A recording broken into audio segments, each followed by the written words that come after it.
Hi there, and welcome to Old World Wines versus New World. The terms Old World and New World used to make it easier for consumers to be able to identify the different styles of wines and to know what to expect when buying such wines. Old World wines are often described as complex, refined, elegant, and natural, whereas adjectives used for New World wines tend to be big, bold, punchy, and fruit bombs. Technology is simply amazing, with the likes of artificial intelligence, virtual and augmented reality gadgets are all now commonplace. And it then follows that wines can now be made in any style, and they can be the product of Mother Nature or a work of art by a winemaker. These days, when the term Old World is used, countries such as France, Italy, and Germany come to mind, and that's only normal because these are some of the world's largest producers of wines.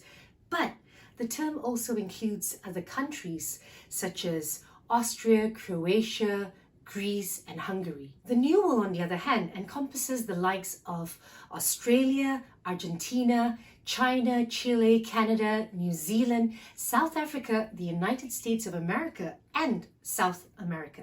Now, let's look at some of the differences between the two, apart from production countries.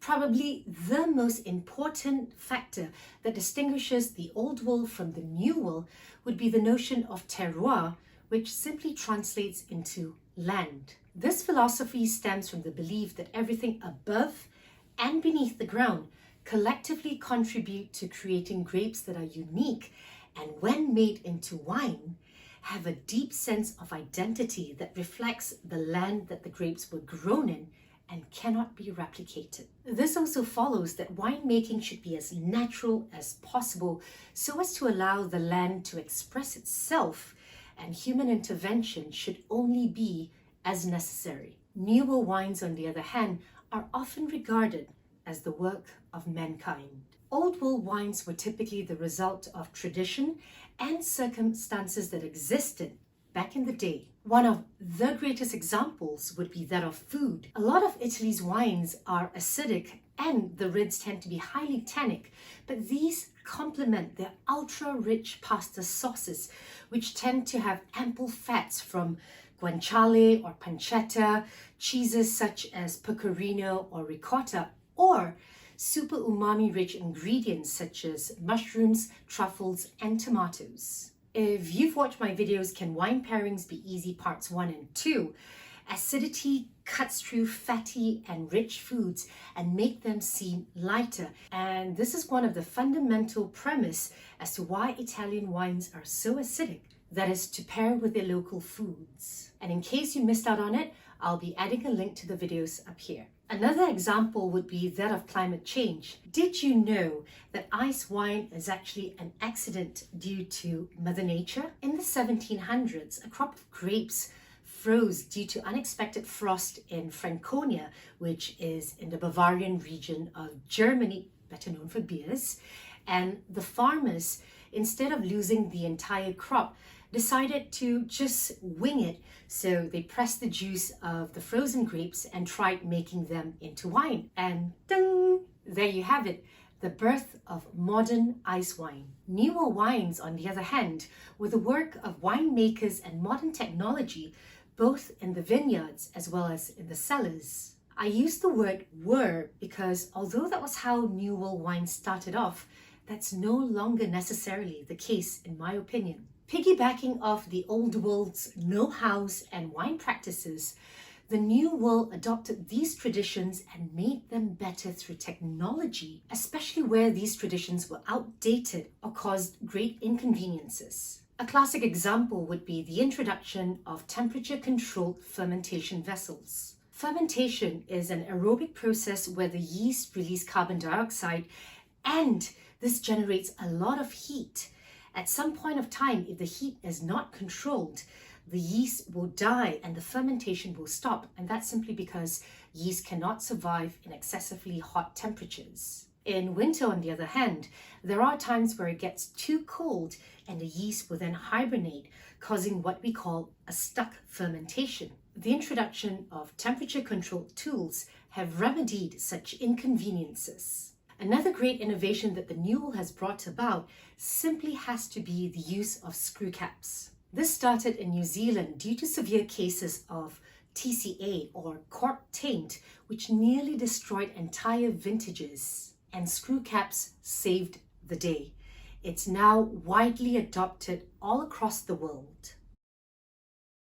I would go as far to say that whilst old world wines are terroir driven, new world wines are based on consumer ease and preferences. Newer wines are usually varietally labeled, that is, with a specific variety or varieties, such as Cabernet Sauvignon, Shiraz, Chardonnay, and Sauvignon Blanc. This makes it easy for consumers to know what they're buying and what to expect. Old world wines, on the other hand, can be rather difficult to understand and to identify from their labels because a lot of them don't list their variety or varieties, only the region. And if you're not well exposed to wines or classic regions, you're going to have to do a Google search every time you come across a wine bottle that only has the region on the label. Let's look at some classic regional examples which have become wine brands in their own right, starting from France. Bordeaux Ritz would include the likes of Cabernet Franc, Mighty Mouse, and Mini. These are avatars that I've given to Cabernet Sauvignon and Merlot. And in case you missed out on it, I'll be adding the link up here to You Should Know These Wine Grapes. Petit Verdot, Carmenère, and Malbec. Imagine if a producer used all these wine grapes and had to list them all on the label. Bordeaux Blanc, or whites, are typically a blend of Semillon and Sauvignon Blanc, although 8 varieties are legally permitted. If a wine is introduced as a white Burgundy, it can only be 100% Chardonnay and nothing else, but you won't see Chardonnay on the label. And interestingly enough, Burgundy has yet another native white grape called Aligoté, but it can only be labeled as Aligoté Bourgogne and not simply Bourgogne, which is reserved for Chardonnay.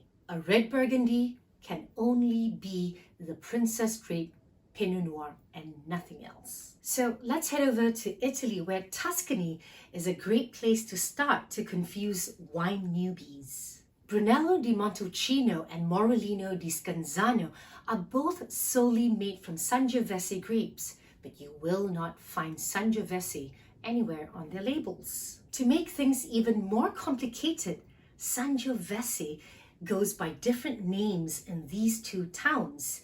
In Brunello, it's known as Brunello of Montalcino, that is Brunello from the town of Montalcino, and Morellino is Morellino the grape from the town of Scanzano. They're both essentially Sangiovese.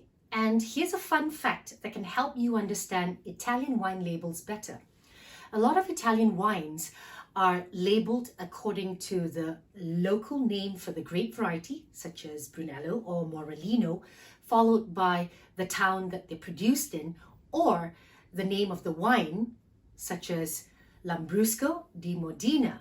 That means Lambrusco from the town of Modena. But back to Tuscany and Sangiovese. Chianti is also primarily made from Sangiovese, that is a minimum of 80%, as is Vino Nobile di Montepulciano, requiring a minimum of 70% Sangiovese. But all these wines, despite having Sangiovese as their sole or primary grape variety, are made in very different styles. So it only makes sense to distinguish them based on their regions, because if they were only labeled as Sangiovese, that would cause so much more confusion because they all taste different and consumers wouldn't know what to expect, then thus defeating the purpose of varietal labeling. Of course, one could always argue that they could always make things easier by using both the region plus the grape variety. To summarize, old world wines are more terroir driven and can be more complicated to understand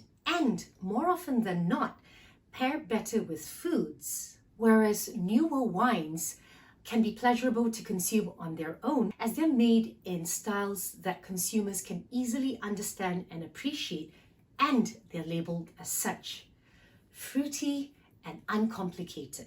With climate change and global warming, a lot of historical places which were once the homeland to some of these grapes may no longer be as well suited because the grapes are ripening earlier and accumulating more sugars.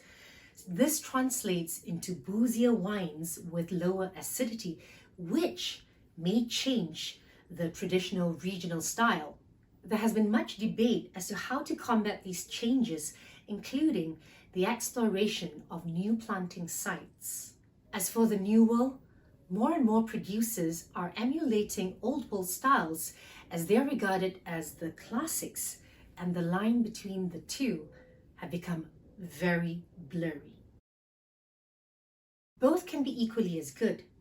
As important as it is for our traditions and heritage to be passed on to future generations, it's also important for us to evolve with times so that we're not left behind. Just because something is new and less established doesn't mean that it's not of good quality. Old can sometimes be boring and one-dimensional, unsuited to current and emerging changes such as climate, consumer needs, energy sources, technology, and so on.